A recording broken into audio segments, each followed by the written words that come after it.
자, 두 번째 썰 한번 가보도록 하겠습니다. 댓글 컨텐츠고 영상 제목, 얼마가 됐던 돈을 모은다는 것 자체가 대단한 겁니다. 5천을 모으고 1억을 모아가면서 생기는 이 습관은 절대 무시할 수 없는 무기가 됩니다. 나는 영상에 달린 댓글입니다. 그렇죠. 돈을 모은다는 것 자체가 대단한 거예요. 왜냐? 돈을 모으지 못하는 사람들이 너무 많기 때문에. 너무 많아 이게. 아니, 당연히 직장 다니면 돈 모아야 되는 거 아니야? 왜 못 모으는 거야 이게? 자꾸 핑계대기 바쁘고, 뭐 물가가 올라서 돈을 못 모으네, 나간 돈이 많아 돈을 못 모으네. 그럼 앞으로 계속 안 모을 거예요? 돈 없이 살 거야? 여러분 그거 아십니까? 돈은 버는데 안 모이는 사람들이 진짜 많아요. 왜 안 모일까? 어차피 평범한 사람들 버는 게 다 뻔하단 말이에요. 급여 차이 크게 안 나요. 크게 안 나는데 누구는 모으고 누구는 안 모읍니다.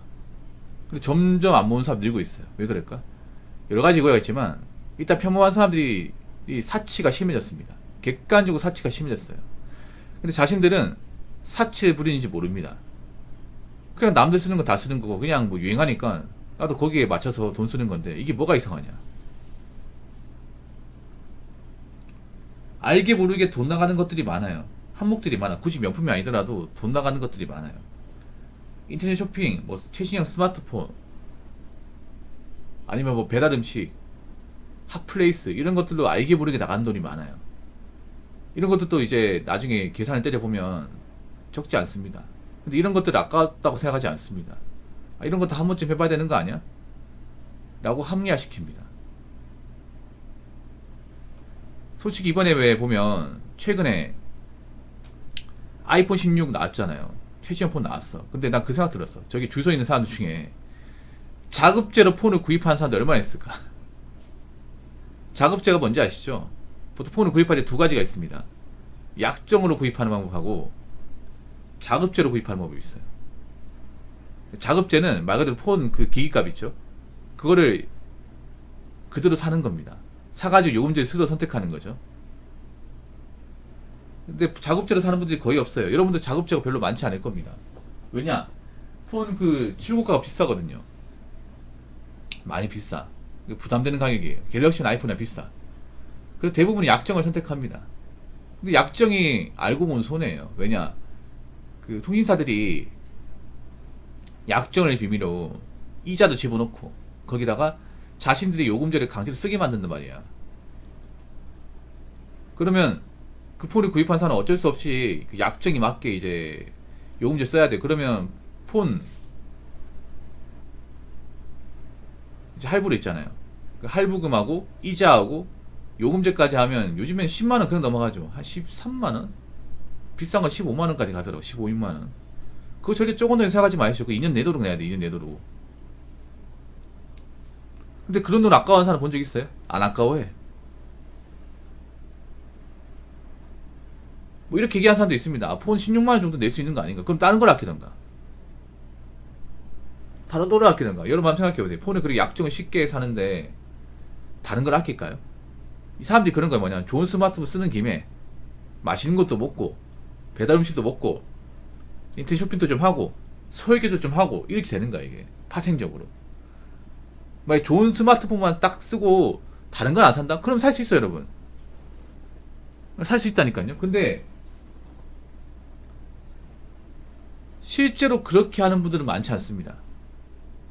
보통 이거 산 김에 저거 하고 저거 하고 저거 하고 저거 하고 저거 하고 이런 식으로 파생됩니다. 대부분 파생돼요.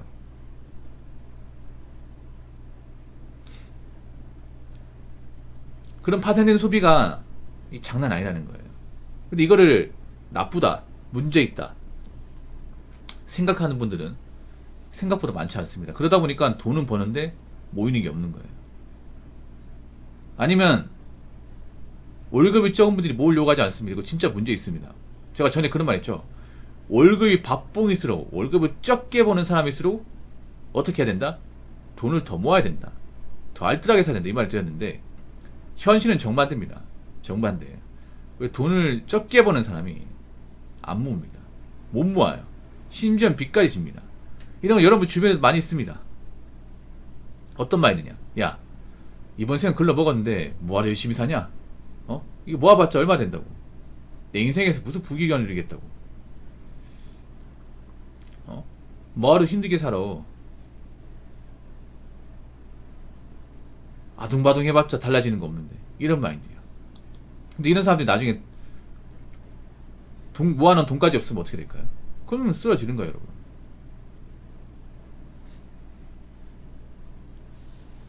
그래서 돈은 버는데 모이지가 않은 사람들이 있습니다. 여러분 주변에도 많이 있어요. 항상 돈이 안 모이면요, 원인 분석을 해야 돼. 원인 분석. 내가 살다가 문제가 있잖아. 그러면 항상 분석을 해야 돼.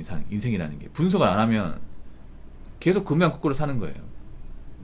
우리 게임에 졌으면 페인을 분석해야 되잖아. 맞잖아요. 똑같은 경기 안 지기 위해서 우리도 우리 인생을 분석해야 돼. 우리가 뭔가 살아가는데 문제가 있어요. 잘못된 게 있어. 그러면 그냥 넘어가는 게 아니라 왜 그렇게 되었는지를 파악을 해야 돼. 두 번은 겪으면 안 되잖아요. 내가 돈을 많이 썼어. 이번 달 모이는 게 없어. 그 왜 모이지 않을까를 분석해야 돼. 분명히 나간 돈이 있을 거란 말이에요. 그럼 이런 나간 돈을 줄이는 식으로 해가지고 다음에는 이렇게 안 하도록 해야 될 거 아니에요. 이렇게 인생을 뭔가 이제 분석하고 파악하는 사람들이 별로 없어요, 이게. 그러다 보니까 그냥 거꾸로 사는 거야, 계속. 뭐 그렇게 돈 안 모으고 사신 분들 냅두시고 모으는 사람 계속 모으세요. 5천을 모으고 1억을 모아가면서 생기는 이 습관은 절대 무시할 수 없는 무기가 됩니다. 무기가 돼요. 왜냐하면 돈을 모은 사람들은 객관적으로 제가 보니까 인내심이 강해요. 멘탈이 셉니다.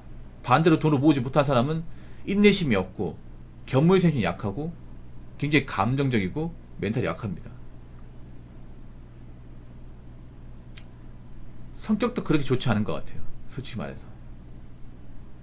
그러니까 돈을 모으냐 모으지 않느냐는 단순한 액수의 차이가 아니라 여러 가지가 결부되어 있습니다. 멘탈, 근성, 성실, 사고, 이런 여러 가지가 차이가 극명하게 납니다. 주변에 나이는 먹은 돈 모으지 못했다. 그럼 그 사람 안 받아 비주어야. 어떻게 사는지 다 보여. 멘탈이 좋을 리가 없어요.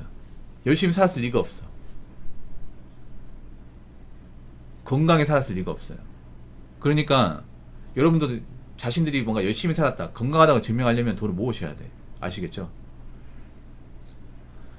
자, 댓글 한번 읽어보도록 하겠습니다. 운동을 1년, 2년, 3년, 5년 꾸준히 하는 사람이 엄청나게 좋은 몸매나 몸짱이 되지는 않을 수 있지만 지구력, 심폐능력, 그리고 무엇보다 전체적인 신체 기능의 밸런스나 건강관리라는 꾸준함은 절대로 쉽게 볼 수 없는 자산이죠. 일단 건강이 좋고 정서적인 만족감도 절대 무시 못합니다. 돈도 마찬가지. 단순히 수치적인 금액으로만 따질 게 아니라 그 돈을 모으면서 갖춰진 습관과 라이프 스타일을 절대로 타인이 쉽게 흉내내거나 단시간에 따라잡을 수가 없어요. 그 사람 자체 또한 그 1억이라는 돈을 5천만이라는 돈을 모으기까지 수많은 유혹과 번뇌와 고민과 뒷박들을 어무시하게 겪죠. 하지만 대부분의 전략가들은 자신 속에서 엄청나게 천사 악마가 쌈박질하는 걸 중지하고 얽히고 설켜가며 살아온 결과물이 바로 그것이라 쉽게 생각하는 건 오판 중 오판이죠. 여러분, 돈을 모은 사람들은요, 오랫동안 이제 이런 싸움 하는 거야. 쓸까 말까, 쓸까 말까. 그러니까 돈 모으는 건요, 오래 해도 힘들어요. 오래 해도. 아니, 생각해보세요. 돈을 모은 사람이에요.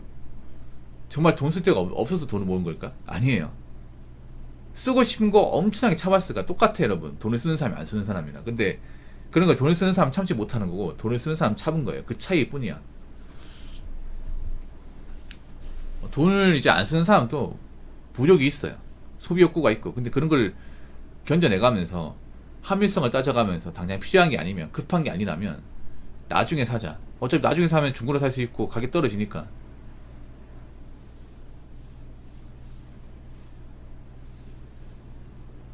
그래서 돈 모으는 거 항상 힘들어요, 여러분. 한 번도 쉬웠던 적이 없어. 운동도 그렇죠. 운동도 오래 하신 분들도 사실 나가기 싫은 날 있단 말이에요. 귀찮은 날 있단 말이에요. 근데 그거 참아가면 나가는 거잖아요.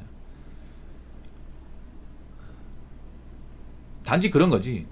돈을 모은 사람은 이제 견딘 경험이 많잖아요. 참은 경험이 많고, 돈을 쓰는 사람은 그런 견딘 경험이 없고, 그 차이죠. 그래서 돈을 모은 사람일수록 이제 어떤 돈에 대한 내공, 멘탈 이런 것들이 더 강하다고 볼 수밖에 없는 거죠.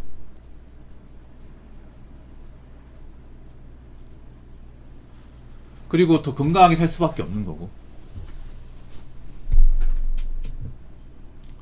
저는 개인적으로 우려스러운 게 뭐냐면 점점 젊은 사람들이 푼돈을 우습게 본다는 거예요. 푼돈으로 나간 돈이 꽤 많은데 그런 돈을 별로 중요하게 생각하지 않는다는 거예요. 그러다 보니까 점점 제대로 돈을 모아가는 사람이 별로 없어요. 이게 돈을 모으는 거 힘들어요. 예나 지금이 힘들어. 안 써야 되니까, 참아야 되니까, 유행 같은 거 담쌓아야 되니까 힘들어요. 근데 그렇게 해야 돼. 일단 중요한 게 아무리 유행을 좋아해도 우리 늦습니다. 유행은 끝나요. 여자분 잘 들으세요. 어떤 유행이든 우리나라 유행은 절대 오래가지 않습니다. 1년 넘기잖아요. 한 계절이에요. 계절. 그 계절 끝나면 그 유행 끝나는 거예요. 두 번 다시 돌아오지 않습니다. 그 유행에 내가 빠져 살잖아. 그럼 난 돈만 쓰는 거예요. 유행이 끝나면 우리는 한산해서 나이 먹습니다. 나이 먹어가면서 우리 자신을 돌아보게 돼. 내가 이 나이까지 먹었는데 해놓은 게 뭐가 있을까? 근데 나이도 먹었는데 해놓은 게 없어요. 돈만 썼어.